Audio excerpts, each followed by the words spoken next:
चूँकि वो हमेशा मीन पोजीशन की तरफ आती है, इसलिए डेफिनेशन में हमने क्लियर कर दिया कि it is always directed towards the mean position, हमेशा मीन पोजीशन की तरफ वापस आती है।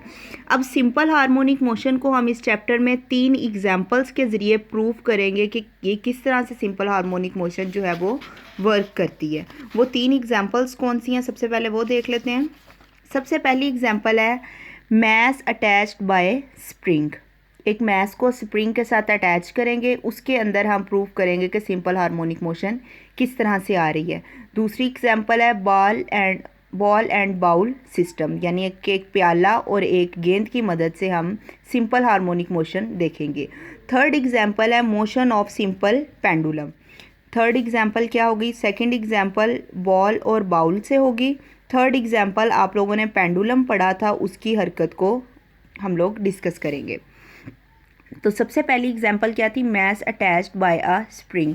फर्ज किया एक बॉडी है जिसका मैस है m, उसे एक हॉरिजेंटल सरफेस के ऊपर रख लिया। हॉरिजेंटल सरफेस जो सीधी होती है, वर्टिकल जो ऊपर से नीचे हो, हॉरिजेंटल जो दाएं से बाएं हो।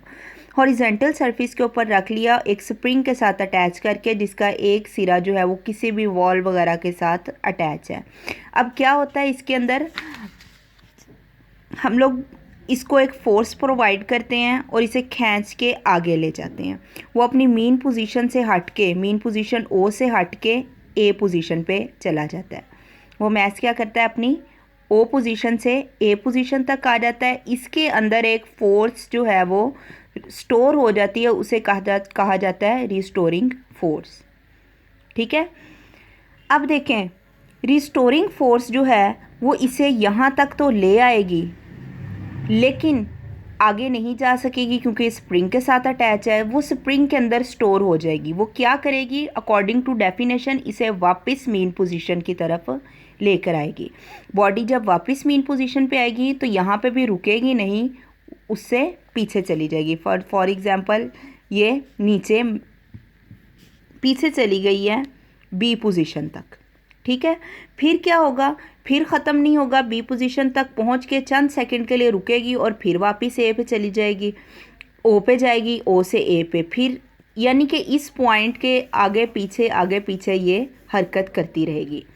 ठीक है, लेकिन हमेशा हरकत नहीं करेगी। एक वक्त आएगा जब इसके अंदर से सारी फोर्स स्प्रिंग के अंदर से ख़त्म हो जाएगी और वो जो बॉडी होगी वो यहाँ पे फिर दोबारा पोजीशन ओ पे ही खड़ी हो जाएगी। ठीक है, अब हमने अकॉर्डिंग टू डेफिनेशन क्या पढ़ा कि फोर्स जो है वो डायरेक्टली प्रोपोर्शनल है किसके? डिस्प्लेसमेंट के। अब ये डायरेक्टली प्रोपोर्शनल को इक्वालिटी में चेंज करने के लिए हम एक कांस्टेंट लगा लेते हैं। वो माइनस के हमने कांस्टेंट लगा दिया। के क्या है? Spring constant. स्प्रिंग कांस्टेंट है ये स्प्रिंग, जो स्प्रिंग हम यूज़ कर रहे हैं इसकी कांस्टेंट है ये। अब ये स्प्रिंग जो है ये सबसे ज़्यादा जो है डिपेंड करता है स्टिफनेस पे, यानी कि कितनी लचक है इस स्प्रिंग में। आप लोगों ने देखा होगा कि जो हमारे पास बॉल पेन के अंदर स्प्रिंग होता है, बॉल पॉइंट के अंदर, उसको हम खींच के अपने हाथ से ही लंबा कर सकते हैं। उसके बरक्स जो हमारे पास स्प्रिंग होता है इसमें स्टेपलर के अंदर, वो काफ़ी हार्ड किस्म का होता है, उसे हाथ से भी हम ज़्यादा जल्दी नहीं खींच सकते, यानी उसे खींचने के लिए हमें बहुत ज़्यादा फोर्स लगानी पड़ती है। तो ये स्टिफनेस के ऊपर डिपेंड करता है स्प्रिंग कांस्टेंट।